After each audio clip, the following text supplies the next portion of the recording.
من كل ذنب وأتوب إليه لا حول ولا قوة إلا بالله العلي العظيم. الحمد لله نحمده ونستعينه ونستغفره ونؤمن به ونتوكل عليه ونعوذ بالله من شرور أنفسنا ومن سيئات أعمالنا.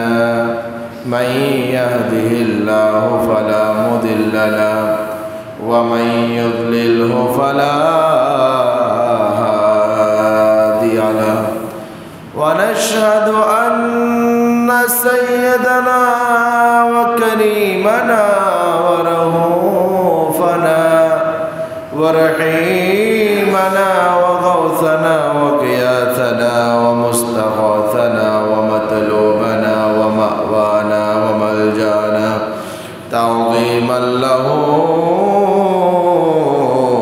وتوقيرا، وعلى آله وأصحابه وأهل بيته وشهداء محبته وعلينا معهم أجمعين.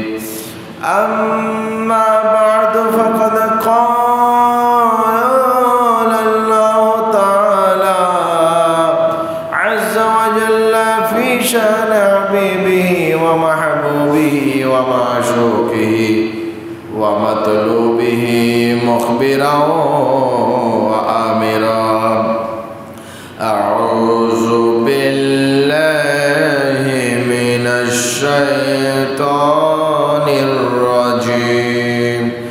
بسم الله الرحمن الرحيم.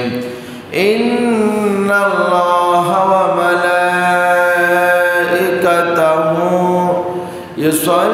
يصلون على النبي يا أيها الذين آمنوا صلوا عليه وسلموا تسليما.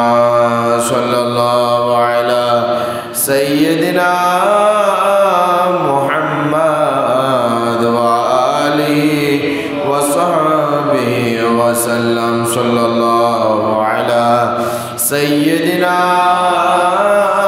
محمد وآله وصحبه وسلم. اللهم صل على سيدنا مولانا محمد وعلى آل سيدنا مولانا.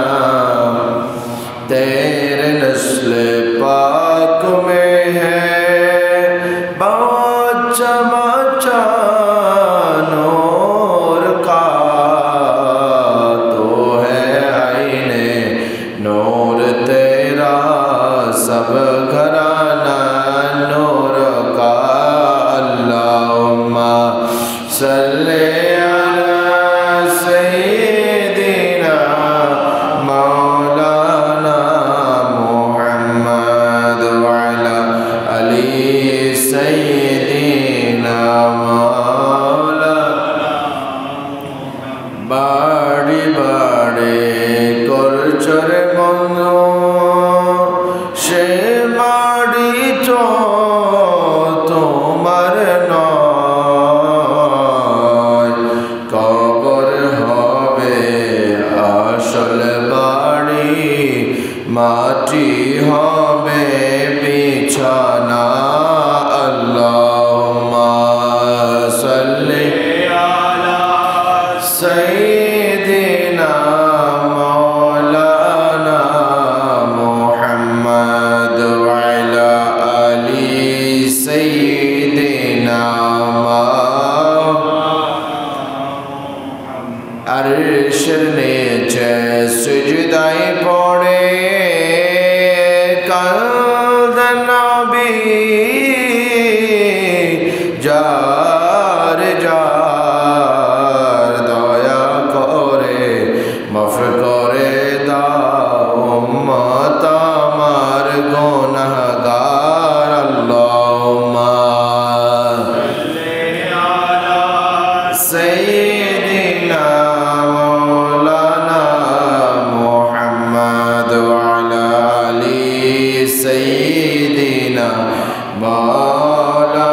छोड़ कर कहाँ जाऊँ बता दो या रसूल अल्लाह सलातुन या रसूल अल्लाह अलैकुम सलामुन या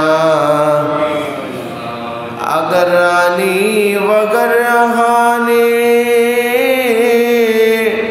गुलाम ममता सुल्तानी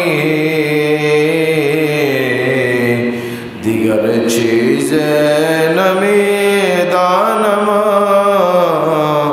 आगिथनी या रसूल अल्लाह सलातुन या रसूल अल्लाह सलामुन या बकार है शहरान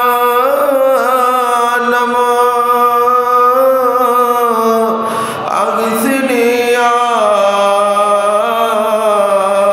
रसूल अल्लाह परेशानम परेशानम या रसूल अल्लाह सलातुन या रसूल अल्लाह अलैकुम सलामुन या उनकी महकने दिल के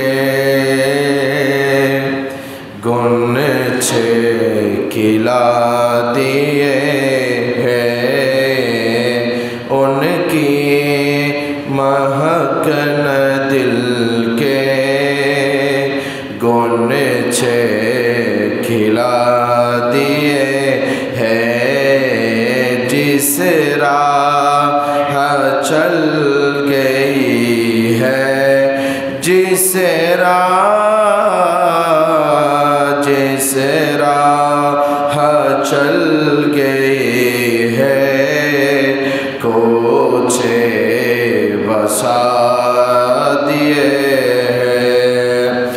जब आ गए हैं जोश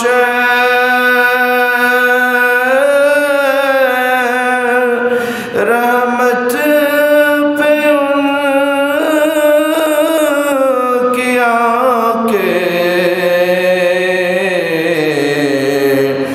चलते बुझा दिए हैं रोते हंसा दिए हैं उनकी महकन दिल के गुन छे खिला दिए हैं एक दिल हमारा क्या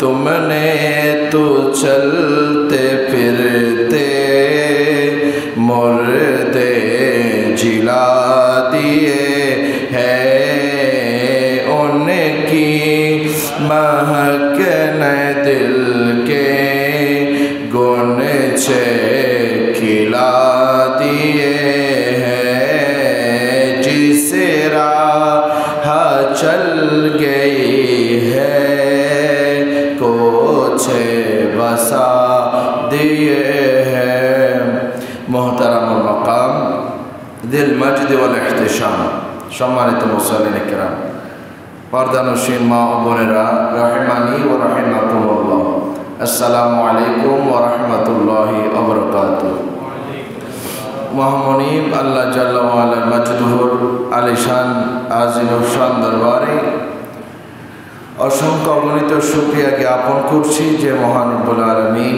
আমাদেরকে দয়া করে মেহেরবানি করে জুমাদুল আউয়াল শরীফের দ্বিতীয় জুমায় ঐতিহ্যবাহী হযরতে ওয়াইসুল করনী রহমতুল্লাহ আলাইহি জামে মসজিদে এসে বসে পবিত্র কোরআন ও হাদিসের আলোচনা শ্রবণ করার তৌফিক দান করছেন সে মনিবের দরবারে অন্তরস্থল থেকে মহাব্বতের আওয়াজে সকলে বলে আলহামদুলিল্লাহ।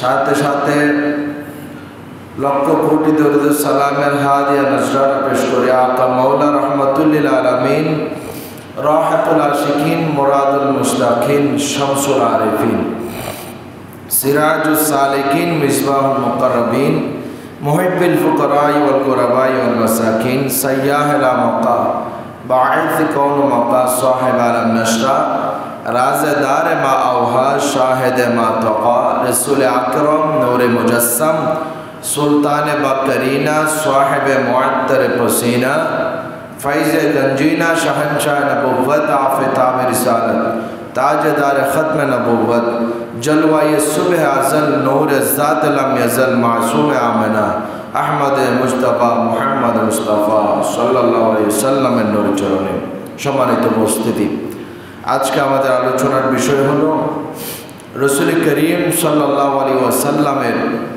अनन्य वैशिष्ट्य समूह अर्थात जे বৈশিষ্ট্যগুলো পূর্ববর্তী কোনো নবীগণকে দেওয়া হয় নাই সেই বিষয় নিয়ে ইনশাআল্লাহ আলোচনা করব। আল্লাহ পাক আমাদেরকে মহব্বত সহকারে শুনে রসুল পাকের প্রেম ভালোবাসা আরও বৃদ্ধি করার, ঈমানি শক্তি বৃদ্ধি করার তৌফিক দান করুন, সবাই বলে আমিন।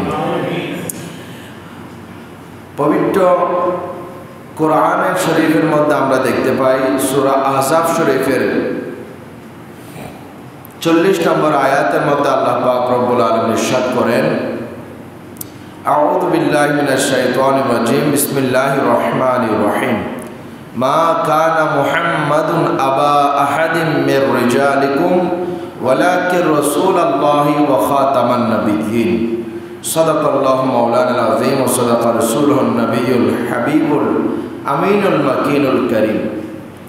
এই আয়াতের মধ্যে আল্লাহ পাক স্পষ্ট ভাষায় ইরশাদ করেন, হে নবীজির উম্মত মানব সকল, তোমরা একটি বিষয় স্পষ্টভাবে জেনে নাও যে মা কানা মুহাম্মাদুন, আমার যে নবী, আমার হাবিব, আমার প্রিয় নবী, তিনি নন আবা আহাদিম মির রিজালিকুম, তোমাদের কারো কোনো পুরুষের বাবা নন। রসুল তোমাদের কোনো পুরুষের বাবা নন, পিতা নন।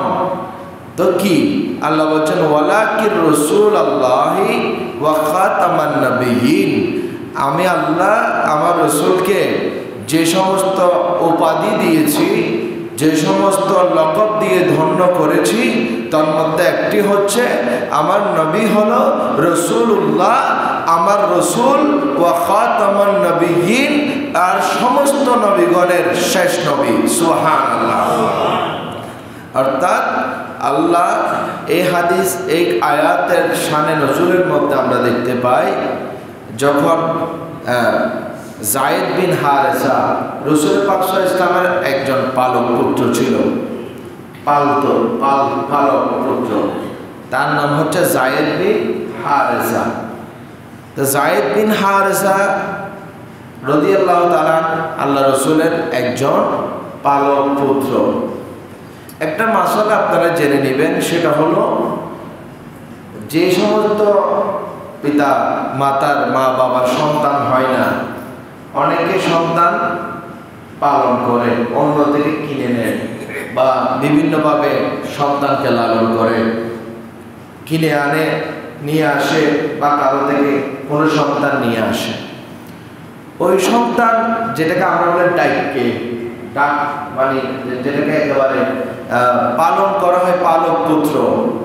পালক পুত্র কখনো আপন পুত্র নয়।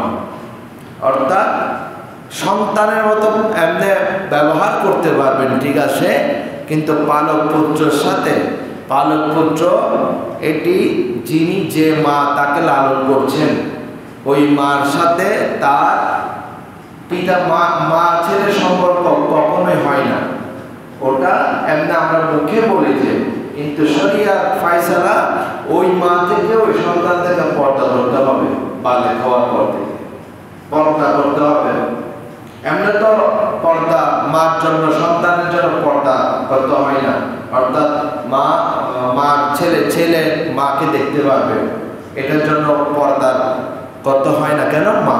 কিন্তু পালক পুত্রের ক্ষেত্রে পর্দা করতে হবে, কারণ তিনি আসল পুত্র নন, অপরিচিত ব্যক্তির মতোই তার সাথে ব্যবহার করতে হবে, অর্থাৎ পর্দার বিষয়গুলোতে। আপন পুত্র কখনো হয় না। তো যেখানে আপন পুত্র হয় না, তো সেখানে ওই সন্তানের যদি কোনো স্ত্রী থাকে, ওই স্ত্রীর সাথে তার বাবা, যাকে ডাকে বাবা, ওই বাবার সম্পর্ক হারাম নয়। বর্তমানে আমরা দেখি, অর্থাৎ শ্বশুরের সাথে তো ছেলের বউ বিয়ে করা জায়েজ নাই। শ্বশুরের সাথে ছেলের বউ বিয়ে জায়েজ নাই, কিন্তু পালক পুত্র ওটা জায়েজ আছে। পালক পুত্র যে স্ত্রী, তার সাথে তার যে বাবা লালন করছে তার সাথে বিয়ে জায়েজ। কেন? কারণ তিনি আসল পুত্র নন। এই কথা আমি কেন বললাম? হযরত যায়েদ বিন হারেসা রাদিয়াল্লাহু তাআলা আনহুর স্ত্রী ছিলেন যায়েনব বিনতে জাহাশ। তো উনি যখন বিয়ে করলেন, দেখতেছেন যায়েনব বিন জাহাশ রাদিয়াল্লাহু তাআলা আনহার সাথে যায়েদ বিন হারেসা মিলছে না, মিলামিলি হচ্ছে না, কথা ঠিকঠাক হচ্ছে না, যার কারণে যায়েদ বিন হারেসা রাদিয়াল্লাহু তাআলা আনহা ওনাকে ছেড়ে দিলেন। ছেড়ে দেওয়ার পর আল্লাহর পক্ষ থেকে হুকুম হলো যে যায়েনব বিন জাহাশ মানে যায়েদ বিন হারেসার স্ত্রীকে আল্লাহ রাসূল যেন আক্তের মধ্যে নিয়ে আসে। সুবহানাল্লাহ। এই ঘটনাটা শোনার পর, দেখার পরে দেখা গেল কাফেররা, মুশরিকরা, কিছু মুনাফিকরা আল্লাহ রাসূলের জন্য সমালোচনা করছে যে দেখো মুহাম্মদ তার ছেলের বউকে বিয়ে করছে, নাউজুবিল্লাহ, এই ধরনের কুৎসা রচনা করছিল। তো আল্লাহ পাক এদের কুৎসার জবাব দিয়ে দিয়েছেন। তোমরা যে বলতেছো যে এই যায়েদ বিন হারেসার পিতা আমার রাসূল, নয় মা কানা মুহাম্মাদুন, আমার রাসূল নন, আবা আহাদিন মির রিজালিকুম, তোমাদের পুরুষদের থেকে বা যায়েদ বিন হারেসা তিনি বাবা নন। সুবহানাল্লাহ, বাবা নন। তো কি বলে? ওয়ালাকিন রাসূলুল্লাহি ওয়া খাতামান নবিয়্যিন, বরঞ্চ তিনি আমার রাসূল এবং শেষ নবী। তো এখানে আমাদেরকে যে বিষয়টা আমরা দেখতে পাই, আল্লাহ রাসূলের যে গুণাবলী, অনন্য গুণাবলীর মধ্যে অন্যতম একটা গুণাবলী হচ্ছে খাতামুন নবিয়্যিন, শেষ নবী। শেষ নবী, এই শেষ নবীটা কোন নবীর লকবে দেয়া যায় না। আল্লাহ রাসূল একজন ব্যক্তি, যে নবীর পরে আর কোন নবী আসবে না। দ্বিতীয় কারণ দেখেন, আল্লাহ রাসূল নিজেই বলেন আন্নাহু সাল্লাল্লাহু আলাইহি ওয়াসাল্লাম কল, আল্লাহ রাসূল কারীম সাল্লাল্লাহু আলাইহি ওয়াসাল্লাম বলেন আনা নবিয়্যুন, আনা খাতামুন নবিয়্যিন ফালা নবিয়্যা বাদি, আমি শেষ নবী, আমি নবীর পর আর কোনো নবী আসবে না। যদিও বা এখন আমরা দেখি বর্তমানে ভারতের মধ্যে মির্জা গোলাম মাহমুদ কাদিয়ানি, অর্থাৎ শেষ নবী মির্জা গোলাম মাহমুদ কাদিয়ানি সম্প্রদায়, এরা এই মির্জা গোলাম মাহমুদ কাদিয়ানি বলছে সে নিজেকে নিজে নবী দাবি করেছে। নাউজুবিল্লাহ।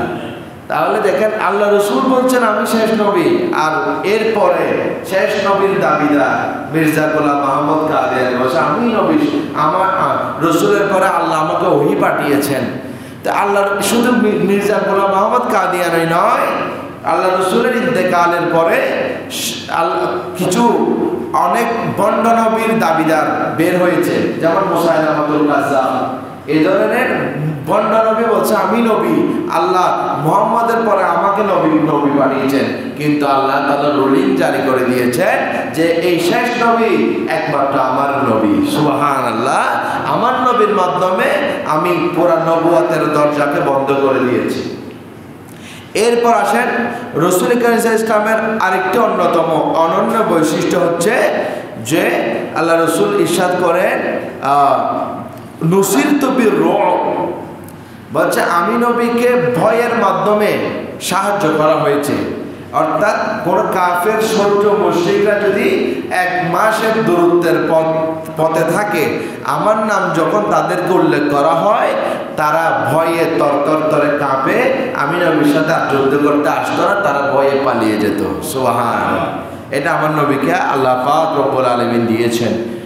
এরপর আল্লাহ রসুলের আরেকটি অনন্য বৈশিষ্ট্য হলো, আল্লাহ রসুল নিজেই বলেন ফুদ্দিলতু আলা আম্বিয়া আলাল আম্বিয়াই সিত, বলছে আমি নবীকে সমস্ত নবীগণ থেকে 6টি গুণের মাধ্যমে আলাদা বৈশিষ্ট্য দেওয়া হয়েছে। তার মধ্যে আরেকটি হলো উতিতু জাওয়ামিউল কালিম, আমি নবীকে জামিউল কালিমের গুণে গুণান্বিত করা হয়েছে। জামিউল কালিম মানে অর্থাৎ কথা কম কিন্তু অর্থ বোঝায় বেশি, বাক্য সংক্ষেপ কিন্তু বোঝাবে অনেক রাস, কিন্তু বাক্য হবে কি একেবারে সংক্ষেপ। এই জন্য আল্লাহ রসুলের এক একটা হাদিস শরীফ দেখলে এত মজার হাদিস, যেমন আল্লাহ রসুলের জামিউল কালিমের একটা হাদিস, আল্লাহ রসুল সাহাবায়ে কেরামকে বললেন যে এই সাহাবারা শোনো, তোমাদের নসিহত হিসেবে একটা জীবনে কাজে লাগবে, সেটা কি মিন হুসনে ইসলামিল মারই তারকুহু মা লা ইয়ানি, ইসলামের সৌন্দর্য হলো যাই অনর্থক সেটাকে ছেড়ে দাও, দেখবা তোমার মুমিনে কামেল হয়ে যাবে, তুমি আল্লাহওয়ালা তাকওয়াবান হতে পারবে যদি এই হাদিসের উপর আমল করো। শুধু সংক্ষেপে একটা হাদিস বললে মিন হুসনে ইসলামিল মারই, ইসলামের সৌন্দর্য হচ্ছে তারকুহু মা লা ইয়ানি, মা লা ইয়ানি মানে হচ্ছে যা অনর্থক। তো অনর্থক কি কি আপনি চিন্তা করে বসেন, আজকে সারাদিন মিলে আপনি কি কি অনর্থক কাজ করেছেন, কতটুকু সময় আল্লাহর জন্য ব্যয় করেছেন, রসুলের জন্য ব্যয় করেছেন, দিন ধর্মের জন্য ব্যয় করেছেন, আর কতগুলো সময় আপনি অবহেলায় দিন কাটিয়েছেন। অবহেলায় শুধু বসে বসে অন্যের গীবত করতেছেন, আপনার কোনো কাজে কাজ নাই, চা এক কাপ টানবেন আর অমুকের গীবত করবেন, অমুক সে, তা আপনার জীবনটা সেখানে নষ্ট করে দিলেন। গুরুত্বপূর্ণ হায়াত আপনার আছে কত, 50 বছর বাঁচবেন, 60 বছর বাঁচবেন, তো ওই 60-50 বছরের মধ্যে তো জীবনের প্রায় সময় তো আপনি চায়ের দোকানে আড্ডার মধ্যে গীবত অনর্থক আজেবাজে কথাবার্তার মাধ্যমে জবানকে নাপাক করে ফেলছেন। ওই জবান দিয়ে তো আল্লাহ জিকির এগুলো হওয়ার কথা, দুরূদ শরীফ হওয়ার কথা, আপনি তো আজেবাজে সময় নষ্ট করে ফেলেছেন। কিছু কাজ না থাকলে ওযু কালাম করে মসজিদে এসে কোরআন পড়বেন, জিকির করবেন, এটাই আপনার ওই কবরের জন্য হজিনা সামান হবে, পাতেও হবে। চায়ের দোকানে বসলে তো সব হবে না, বরং গোড়া কাটতে হবে। আর এখানে বসলে ইবাদত বন্দেগী না করলেও ওযু কালাম করে শুধু বসে থাকলে আল্লাহ তাআলা ফেরেশতা নিয়োগ দিয়ে দিবেন, আমার এই বান্দার জন্য যতক্ষণ বসে থাকবে ততক্ষণ সব লিখতে থাকবে। তো এখানে না করে তাহলে মসজিদে সময় কাটান, এটা হচ্ছে আহাব্বুল বিলাদ। আল্লাহ রাসূল বলছেন আহাব্বুল বিলাদ ইলাল্লাহি মাসাজিদুহা, যে আল্লাহর কাছে সবচাইতে প্রিয় জায়গা হচ্ছে মসজিদ, সুবহানাল্লাহ। এবং আবগাদুল বিলাদ ইলাল্লাহি আসওয়াকুহা, আর সর্বনিকৃষ্ট জায়গা আল্লাহর কাছে বাজার, যেখানে শুধু কথাবার্তা অনর্থক, শুধু ঠাট্টা মশকারি এগুলো হয়। এই জন্য আমাদের উচিত হবে জবানের হেফাজত করা। জবান এটা বড় দামি জিনিস, অনর্থক কথা না বলি, এগুলো তো আপনার আমলনামায় লেখা হচ্ছে। এই জন্য কিছু করতে না পারলেও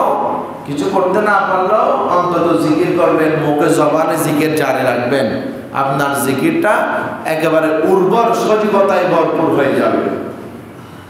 এরপর আসেন আল্লাহ পাক রব্বুল আলামিন আমার নবীকে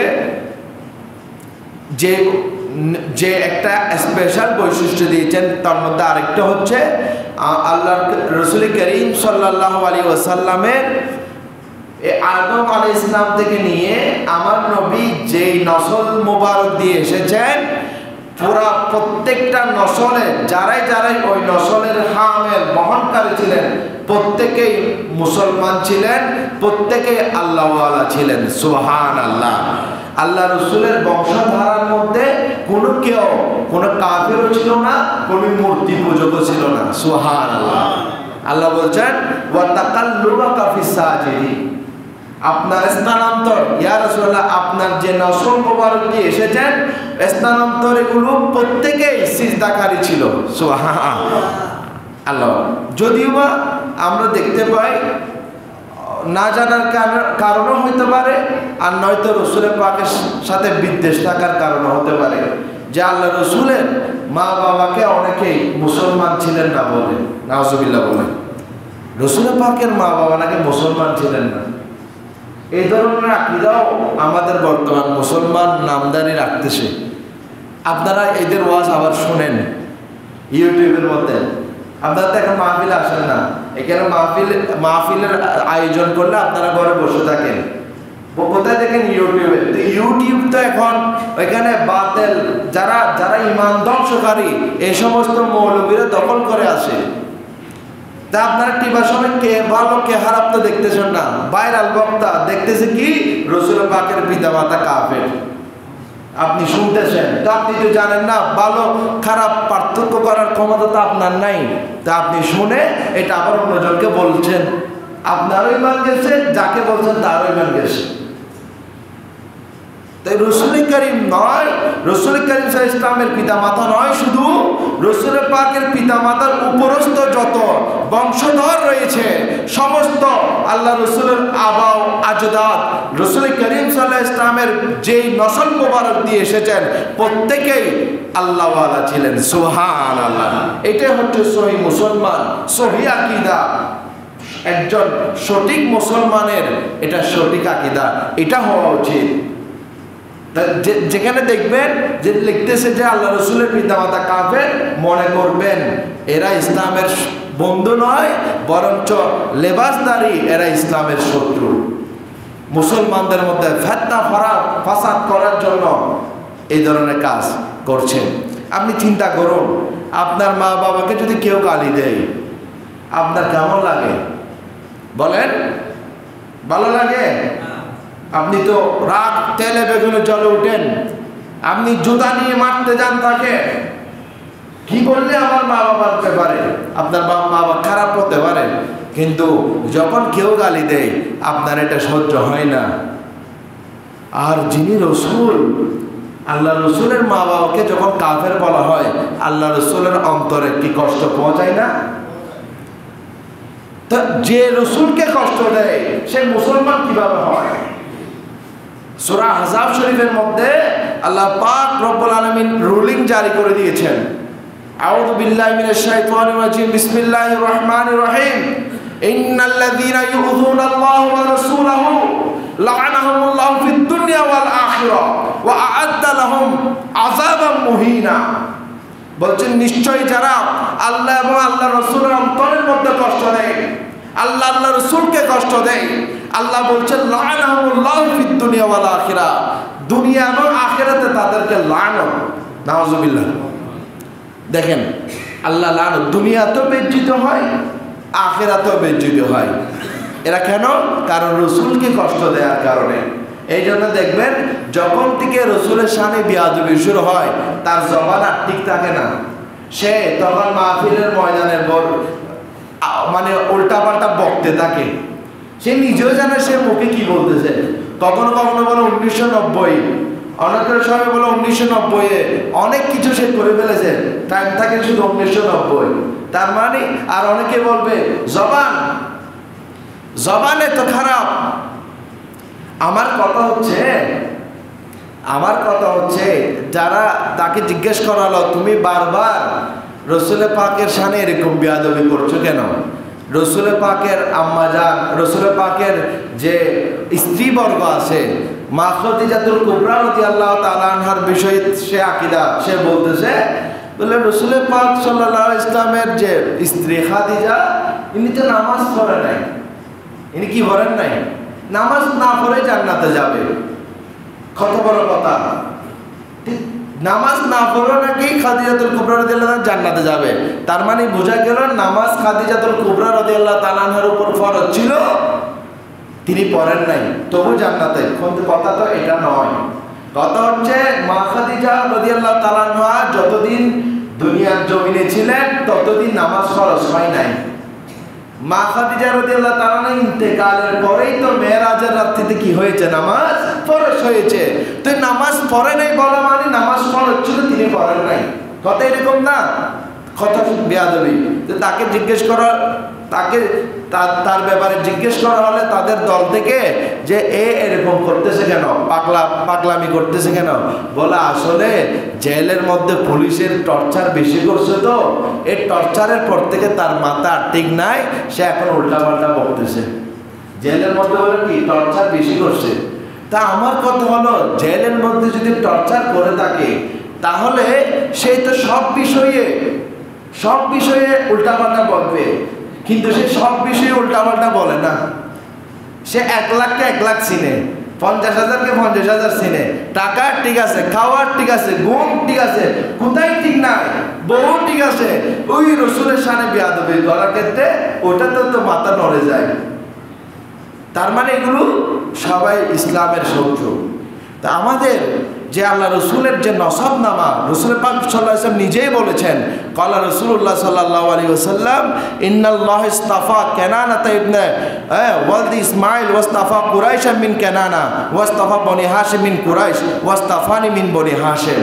অর্থাৎ যে যুগের যারা সর্বশ্রেষ্ঠ ছিলেন প্রত্যেকের সর্বশ্রেষ্ঠ যিনি, তার নসল দিয়ে আমি রসুল এই দুনিয়াতে এসেছি। সুবহানাল্লাহ। এরপর আসেন আল্লাহ রসুলের আরেকটা অনন্যতা, যে আল্লাহ পাক আল্লাহ রসুলকে এমন একটা গুণ দিয়েছে, আল্লাহ রসুল নিজে বলেন জুইলাত লিয়াল আরদু মসজিদাও ওয়া তুহুরা। আমি রসুলকে অন্যান্য নবীর যে সমস্ত নবীগণ ছিলেন তাদের জন্য তাদের উম্মতের নামাজের ব্যবস্থা ছিল একটা জায়গায়, নির্দিষ্ট একটা জায়গা, উপাসনালয় ছিল। কিন্তু আমি রসুল এর উম্মতকে আল্লাহ এমন একটা স্পেশাল বৈশিষ্ট্য দিয়েছে, কোনো জায়গা নির্ধারণ নাই, নামাজ যখন আযান দিয়েছে পবিত্র জায়গা যেখানেই সেখানে নামাজ আদায় করতে পারবে। সুবহানাল্লাহ। নির্ধারিত একটা জায়গায় এসে নামাজ পড়তে হবে এটা বাধা দেওয়া হয় নাই, বলছো তোমরা যেখানে ফরজ হবে নামাজ, যেখানে আযান দিবে মুয়াজ্জিন ওই জায়গায় ওযু কালাম করে পবিত্র জায়গায় নামাজ পড়া যাবে। কিন্তু অন্যান্য নবীগণকে এই গুণটা দেয়া হয় নাই। এটা হচ্ছে আমার রসুলের হুসুসিয়ত, রসুল করিম সাল্লাল্লাহু আলাইহি ইসলামের এটাই হচ্ছে হুসুসিয়ত। এরপরে আল্লাহ রসুলকে আল্লাহ পাক নিজেই প্রোটেকশন দিয়েছেন, বাঁচিয়েছেন। অর্থাৎ অসংখ্যবার কাফের মুশরিকরা আল্লাহ রসুলকে আক্রমণ করতে চেয়েছে, মেরে ফেলতে চেয়েছেন, কিন্তু আল্লাহ পাক রব্বুল আলামিন আল্লাহ রসুলকে বাঁচিয়ে ফেলেছেন। কিভাবে? মক্কা হিজরতের রাত কাফেররা দারুন নদওয়ার মধ্যে বৈঠক বসলো যে এই মুহাম্মদের কারণে ইসলামের মুসলমানের সংখ্যা বেড়ে যাচ্ছে, কি করা যায়, একে আজকে কতল করে ফেলবো। মিটিং বসছে দারুন নদওয়া একটা জায়গায়, কাফেররা ঠিক আছে, সব কিছু ঠিক আছে, এদিকে আল্লাহ রসুল সাল্লাল্লাহু আলাইহি ওয়াসাল্লামের ঘর মুবারককে ঘিরে ফেলেছে। এই দারুন নদওয়ার যারা সদস্য কাফের মুশরিকরা পুরো ঘর ঘিরে ফেলেছে, আজকে কতল করে ফেলবে। ঘরের মধ্যে রোজায় রসুল করিম সাল্লাল্লাহু আলাইহি ওয়াসাল্লামের হুজরা শরীফে ছিলেন হযরত মাওলা আলী রাদিয়াল্লাহু তাআলা আর আমার রসুল। তখন আমার রসুল কে আল্লাহ পাক ওহী করলেন, ইয়া রাসূলুল্লাহ আপনাকে এরা ষড়যন্ত্র করেছে কতল করার জন্য, কিন্তু তারা তো যদিও বা ঘিরে ফেলেছে, আপনি বিসমিল্লাহ করে বের হন, আপনার জন্য আপনি চলে যান মদিনা শরীফে হিজরত করে চলে যান। এটা অর্ডার দিয়ে দিলেন। রাসূল কিভাবে বের হবে? পুরা মক্কা শরীফ পুরা ঘর তো ঘিরে ফেলেছে। তখন রাসূল করিম সাল্লাল্লাহু আলাইহি ওয়াসাল্লাম বললেন মাওলা আলীকে, হে আলী আমি চলে যাচ্ছি মদিনা শরীফ, ধরো কাফের মুশরিকরা আমাকে কিছু আমানত দিয়েছিল, কারণ তাদের কাছে আমাকে না মানলেও কিন্তু আমাকে বিশ্বাস করে যে টাকা কোনো মায়ের খাবে না, স্বর্ণরূপ কাফেরদের কিছু আমানত আমার কাছে আছে, ফজর হলে তাদেরকে দিয়ে আসবা, আর আমার বিছানায় তুমি আলী শো, আমি রওনা দিচ্ছি। এখন রাসূল করিম সাল্লাল্লাহু আলাইহি ওয়াসাল্লাম বের হলেন, কাফেররা তো দাঁড়িয়ে আছে, কি করবেন? তখন আমার রসুলকে আল্লাহ তাআলা বললেন যে আপনি একটু ধুলা মারেন।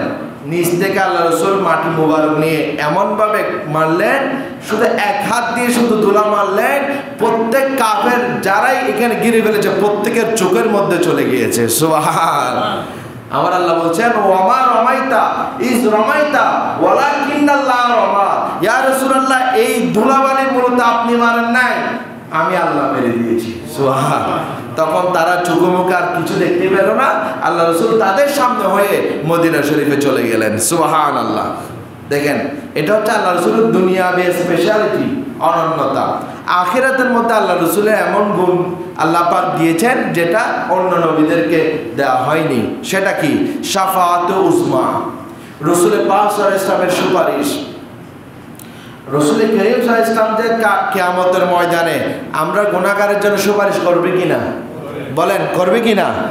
তো এখন যদি আপনারা বলতেছেন করবে, আপনারা যদি এখন ইউটিউব ঘাটেন, দেখবেন এখানে আস্তে আস্তে দেখবেন সুপারিশ নিয়ে মাসালা জিজ্ঞেস করবেন, দেখতে পেন অনেক বক্তারা লিখবে, বলে রসুল তো দরকার না, বলে শাহজালাল তো দরকার না, বলে বাবা শাহজালাল তো দরকার না, তিনি কি সুপারিশ করবেন?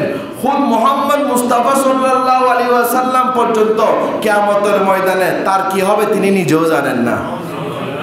এই ধরনের বক্তব্য ইউটিউবে আসে। তা আপনারা শুনলে দেখেন, আপনারা না আমার কথা শুনছেন, কত মানুষকে গোমরা করতেছে। এই কথা মানা যায়?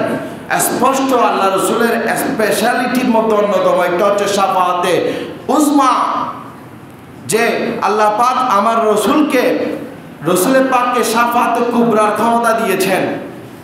সহিহ বুখারী শরীফের রওয়ায়াত, যখন বান্দারা সবাই ভয়ে তরতর করে কাঁপবে, হযরত ঈসা আলাইহিস সালাম কাছে, মূসা আলাইহিস সালামের কাছে, সমস্ত নবীগণের দরবারে গিয়ে যখন ফিরে আসবে, পরিশেষে ঈসা আলাইহিস সালাম আমার নবীকে দেখিয়ে দিবেন, ইযহাবু ইলা মুহাম্মদ সাল্লাল্লাহু আলাইহি ওয়াসাল্লাম, যাও মুহাম্মদের রাসূলুল্লাহর কাছে যাও, তিনিই সুপারিশের হকদার। যখন তারা ওই বান্দারা আমার রাসূলের কাছে আসবে, আমার রাসূল বলবেন আনা লাহা, আমি সুপারিশ করব। সুবহানাল্লাহ। এরপর আমার রাসূল চলে যাবেন আরশের নিচে, গিয়ে সিজদার মধ্যে পড়ে যাবেন, সিজদার মধ্যে পড়ে গিয়ে কান্না করবেন। ফাবাকা, রাসূল কান্না করেন। যখন কান্না করবে আমার আল্লাহ বলবেন ইয়া রাসূলুল্লাহ, আজকে তো কান্নার দিন নয়, আজকে তো আপনার শান মোবারক দেখানোর জন্য আজকে আমি কিয়ামত, আপনার জন্য তো কিয়ামত সংগঠিত করেছি, সাজিয়েছি। ফকাত ইতনা সবব হ্যায় ইনকাদে বজমে महशर का कि उनकी शान महबूबी दिखाई जाने वाली है।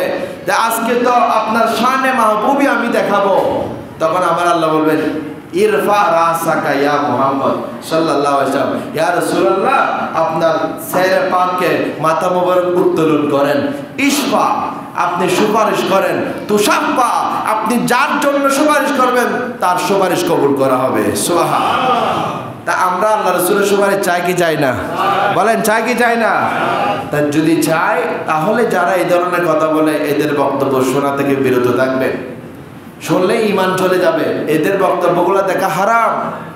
যারা বলে রসুলের সুপারিশ, রসুল কিয়ামতের ময়দানে কিছু করতে পারবেন না, অথচ আল্লাহ রসুল নিজেই বলছেন শাফাআতি লি আহলিল কাবাইর মিন উম্মতি, আহলে আমার উম্মতদের মধ্যে যারা কবিরা গুনাহ করে তাদের জন্য আমি রসুল সুপারিশ করব। সুবহানাল্লাহ। যারা পরিমাণ যার অন্তরের মধ্যে ঈমান থাকবে, আল্লাহ পাক, আল্লাহ রসুল সুপারিশ করে তাকে জান্নাতে নিয়ে যাবেন। হ্যাঁ, কবিরা গুনার কারণে তাকে সাময়িক শাস্তি আল্লাহ চাইলে দিতে পারেন, কবিরা গুনার কারণে তাকে সাময়িক শাস্তি দিবেন, কিন্তু চিরস্থায়ী শাস্তি কখনোই দিবেন না। সামান্য যারা পরিমাণ ঈমান যার থাকবে, আল্লাহ পাক তাকে ওই শাস্তি, যে নামাজ না পড়ার কারণে, যে অবাধ্য হওয়ার কবিরা গুনার কারণে যে গুনাহ করেছে, এগুলোর শাস্তি দিয়ে তাকে জান্নাতেও নিয়ে যাবে। এমনও হতে পারে অনেককে আল্লাহ একটা এক পাপী গুনাহগার, কিন্তু তার এমন একটা ভালো কাজ আছে যেটা তার আল্লাহর বেশি পছন্দ হয়েছে, এই গুনাহগার হতে পারে, আল্লাহ পাক তাকে হিসাব ছাড়াই জান্নাতে দিতে পারবেন। সুবহানাল্লাহ। এরকম উম্মত হবে কিয়ামতের মাঠে। তা আমরা, আমাদের আশা আল্লাহ পাক যেন আমাদেরকে আল্লাহ রসুলের সুপারিশ নসিব করে। সবাই বলে আমিন। রসুলের সুপারিশ ছাড়া কোনো উপায় নেই। কিয়ামতের মধ্যে আপনার মা, আপনার বাবা এখানে আপনার জন্য কান্না করতেছে, আপনার জন্য এত দরদ, কিন্তু কিয়ামতের মাঠে কেউ কাউকে চিনবে না, কেউ কাউকে চিনবে না, রসুল চিনবে। রসুলের সাথে ওয়াফাদারি করবেন, রসুলকে মহব্বত করবেন, রসুলের মহব্বত অন্তরে লালন করবেন, রসুলের পাককে সকাল সন্ধ্যায় প্রতিদিন দরুদ শরীফ পড়বেন, কিয়ামতের ময়দানে রসুল আপনাকে ছাড়া জান্নাতে যাবে না। সুবহানাল্লাহ। এমন আল্লাহ রসুলের আরেকটা খুশুসিয়ত হচ্ছে, আল্লাহ রসুলের উম্মত কাল কিয়ামতের ময়দানে 120টি কাতার হবে। কয়তো? 120টি কাতার। 120টি কাতারের মধ্যে 80 কাতার থাকবে উম্মতে মুহাম্মদী, সুবহান, আর 40 কাতার থাকবে অন্যান্য নবীর উম্মত। আর প্রথমে যদিও আদম আল ইসলাম আগে এসেছেন, নূহ আল ইসলাম আগে এসেছেন, ইব্রাহিম আল ইসলাম আগে এসেছেন, ইসমাইল আল ইসলাম আগে এসেছেন, ইউনুস আল ইসলাম আগে এসেছেন, সুলাইমান আল ইসলাম আগে এসেছেন, বলে কোন নবীর উম্মতকে আল্লাহ তাআলা জান্নাত দিবেন না যতক্ষণ পর্যন্ত আমার নবীর উম্মতরা জান্নাতে যাবে না। সুবহানাল্লাহ। যতক্ষণ পর্যন্ত আমার নবীর উম্মত জান্নাতে যাবে না, সমস্ত উম্মতের জন্য জান্নাত হারাম। এটা হচ্ছে আপনাদের বৈশিষ্ট্য। মানে আমরা যে কত খুশ নসিব যে নবীর উম্মত হতে পেরেছি। আখিরি জামানার নবী, হাবিবে কিবরিয়া, রসুলে বেগুনা, মাসুম সরকার দো আলম সাল্লাল্লাহু আলাইহি ইসলামের উম্মত হতে পেরে আমরা কত ধন্য। আপনারা বুঝতেছেন না, আপনাদের শান কিয়ামতের ময়দানে দেখবেন আপনারা কত মকামের মানুষ, কত উপরের মানুষ। তো সেই রসুলকে যখন কেউ কথা বলে তখন আল্লাহ রসুল অন্তরে কষ্ট পান। মদিনা শরীফে শুয়ে শুয়ে আপনাদের জন্য কান্না করে করে গুনার মাফ করাচ্ছেন, এদিকে উম্মত হয়ে রসুলের শানে কটু কথা, রসুলের বিবিজানদের শানে কটু কথা, রসুলের আওলাদে রসুলের শানে কটু কথা, রসুলকে কষ্ট দিয়ে আপনি মনে করছেন আপনি জান্নাতে যাবেন, রসুলকে কষ্ট দিয়ে। এই জন্য জবান হেফাজত, রসুলের সাথে কথা, আল্লাহ রসুলের যা যা কিছু আসে রসুলের সাথে সম্পর্কিত, রসুলের সাথে সম্পর্কিত যে জিনিস লাগবে সেটা আল্লাহ রসুলের সাহাবি, রসুলের পাকে সম্পর্কিত আল্লাহ রসুলের আওলাদ ফরজন, রসুলের পাকে সম্পর্কিত আল্লাহ রসুলের বিবিজান, রসুলের পাকের সম্পর্ক নালাইন পাক, রসুলের পাকের জুতা মুবারক, চুল মুবারক, দাড়ি মুবারক, মাথা মুবারক, অর্থাৎ আল্লাহ রসুলের সাথে যে জিনিসটা লেগেছে ওই জিনিসটার সাথে যদি আপনি বেয়াদবি করে ফেলেন আপনি সাথে সাথে ঈমান হারা হয়ে যাবেন, সাথে সাথে ঈমান হারা হয়ে যাবেন। তা আমরা আজকে বলি আলে রসুল, রসুলদের আওলাদ যারা, কেউ আল্লাহর আলে রসুলদেরকে গালি দিয়ে খারিজি হয়ে যাচ্ছে, কেউ সাহাবায়ে কেরামকে গালি দিয়ে খারিজি হচ্ছে, কেউ আলে রসুলের মহব্বত দেখিয়ে সাহাবায়ে কেরামকে গালি দিয়ে খারিজি শিয়া হয়ে যাচ্ছে। এভাবে হয়ে হয়ে উম্মতে মুসলিমা বিভিন্ন ফেরকায় বিভক্ত হয়ে যাচ্ছে, অথচ এটা হওয়ার কথা ছিল না। এই জন্য আপনারা চেষ্টা করবেন জবানকে হেফাজত। আরেকটা আল্লাহ রসুলের বৈশিষ্ট্য হচ্ছে কিয়ামতের ময়দানে যখন আমরা তৃষ্ণার্ত থাকব, আমরা যখন তৃষ্ণার্ত থাকব তখন আল্লাহ রসুলকে আমরা তৃষ্ণার্ত, আমাদের তৃষ্ণা নিবারণ করবে কে? এখানে তো কোনো পানি নাই, বলে একটা পানি আছে, এটা হচ্ছে হাউজে কাউসার। সুবহানাল্লাহ। এই হাউজে কাউসার আল্লাহ পাক শুধু আমার নবীকে দিয়েছেন, ইন্না আতাইনাকাল কাউসার, ইয়া রাসূলুল্লাহ আপনাকে আমি আল্লাহ কাউসার দান করেছি। অর্থাৎ কাল কিয়ামতের ময়দানে আপনার উম্মতরা যখন সূর্যের তাপে একেবারেই তারা কষ্ট অনুভব করবে, তৃষ্ণার্ত হয়ে যাবে, ক্ষুধার্ত হয়ে যাবে, ওই সময় ইয়া রাসূলুল্লাহ আপনাকে যারা মিম্বারে রসুলের মধ্যে বসে বসে আপনার শান ও মান গিয়েছেন, আপনার শানে নাতে রসুল পড়েছে, ইয়া রাসূলুল্লাহ বলেছে, নারে তাকবীর বলেছে, ইয়া আল্লাহ বলেছে, নারে রিসালাত বলে, নারে রিসালাতকে যারা বাদ দেই নাই, মুস্তাফা জানে রহমত পড়েছে, ইয়া নবী সালাম আলাইকা পড়েছে, এই সমস্ত উম্মতদেরকে আপনি খুঁজে খুঁজে তাদেরকে হাউজে কাউসারের পানি পান করাই দেন। সুবহানাল্লাহ। হাউজে কাউসারের পানিগুলো এদেরকে ছুনাই ছুনে দেখে দেখে যারা আপনার প্রতি দরুদ পড়েছে, যারা আপনাকে ইয়া রাসূলুল্লাহ বলে ডাক দিয়েছে, যারা সকাল সন্ধ্যায় আপনার স্মরণ আগে রেখেছে, যারা মা বাবা রসুলের সামনে বেয়াদবি করেছে, ওই মা বাবাকে তালাক দিয়েছে, যারাই রসুলের সামনে বেয়াদবি করেছে তাদের বিরুদ্ধে সুচ্চার ছিল, এই সমস্ত উম্মতদেরকে আপনি দেখেন, খুঁজে বের করেন, এদেরকে হাউজে কাউসারের পানি পান করেন। তো আমরাই সেই হাউজে কাউসার পান করব। যে হাউজে কাউসারের পানি আল্লাহ রসুল আমাদেরকে পান করাবেন, আর নাহলে কাকে করাবেন? আমরা তার মিম্বরে রসুল হতে বসে বসে রসুলকে ইয়া রসুল আল্লাহ না রে রিসালাত বলা যাবে না, এই ধরনের কথা বলি না। আমরা বলি যে আল্লাহ রসুলের কি আর না রে তকবীরের সাথে না রে রিসালাত অবশ্যই থাকতে হবে। যারা শুধু লিল্লাহি তকবীর আল্লাহু আকবার বলে তারপর জিন্দাবাদ জিন্দাবাদ দলের জিকির করে, এই ধরনের মুসলমান আমরা নয়, এই ধরনের অপূর্ণাঙ্গ মুসলমান আমরা নয়। আমরা মুমিনে কামেল। আমরা যেখানে নারে তকবীর আসে সেখানে নারে রিসালাতও আসে। এটা আরেকটা চিনার উপায়। বাতিল এবং হক চিনার আরেকটা পন্থা আপনাদেরকে বলে দিই, সেটা হচ্ছে যে সমস্ত যারাই লিল্লাহি তকবীর আল্লাহু আকবারের মধ্যে সীমাবদ্ধ থাকবে, মনে করবেন এটার বেজাল আসে কেন? বলে তাওহীদ দুই প্রকার, একটা হচ্ছে তাওহীদে ঈমানি, আরেকটা হচ্ছে তাওহীদে শয়তানি। তাওহীদে শয়তানি মানে যখন আদম আলাইহিস সালামকে আল্লাহ সৃষ্টি করে ইবলিসকে বলছে, এই ইবলিস তোমরা সবাই আমার আদমকে সিজদা দাও। তখন সে একটা আল্লাহওয়ালা দেখিয়েছে, আল্লাহ না না আমি পারবো না। বলে কেন পারবি না কেন? বলে আমি তোমাকে ভালোবাসি, তুই কি আমার কথা মান। না আমি আপনাকে ছাড়া কাউকে সিজদা করব না। তাহলে সে আল্লাহর মহব্বত দেখাইছে কি না?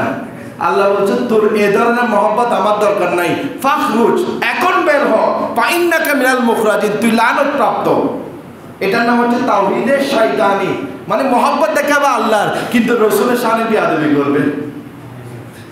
আদম আলাইহিস সালাম নবী, তো রসুলের শানে বেয়াদবি করে বলে আমি তাকে সিজদা করব না, আমি তোমাকেই করব।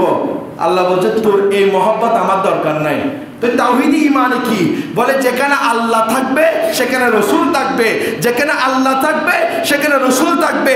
আল্লাহ বলছেন ওয়া রাফা'না লাকা যিকরাক ইয়া রাসূলুল্লাহ, যেখানে আমি আল্লাহর জিকির হবে সেখানে আপনি নবীর জিকির হবে, যেখানে আমি আল্লাহ আছি সেখানে আপনি নবী আছেন।